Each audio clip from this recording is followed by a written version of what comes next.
Blue water hello beach, white and Canada Sasi எங்கே ஒரு வடிவான இடத்துக்கு வந்து நிற்கிறீங்க? இதான் சொல்கிறது ப்ளூ வாட்டர் பீச்.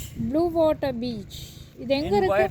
வயட்டன் என்ற இடத்துல இருக்குது. கனடா வயட்டன் என்ற இடத்துல இருக்குன்னு நல்ல வடிவான பிளேஸ் உண்டு.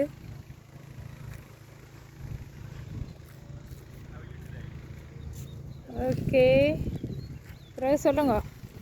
அப்படியே வாக்கிங் போய் கொண்டிருக்கீங்களா? வந்தேன் என்ஜாய் பண்ணிக்கொண்டு வாக்கிங் போய் கொண்டிருக்கேன். என்ஜாய், செம்ம enjoyment.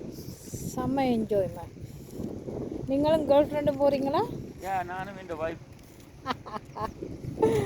Okay, super. Enjoy enjoy. எத்தனை மாதத்துக்கு இப்படி இருக்கும்? சம்மர் 4, 5, 6 மாதத்துக்கு வந்து போகலாம். நிற்கிறதுக்கு இடங்கள் புக் பண்ணலாம். இதேமாரி கேம்பரை கொண்டு வந்து விட்டுட்டு இதெல்லாம் ஆட்கள் கொண்டு வந்து பார்க் பண்ணிவிட்டு என்ஜாய் பண்ணினோம். சூப்பர்.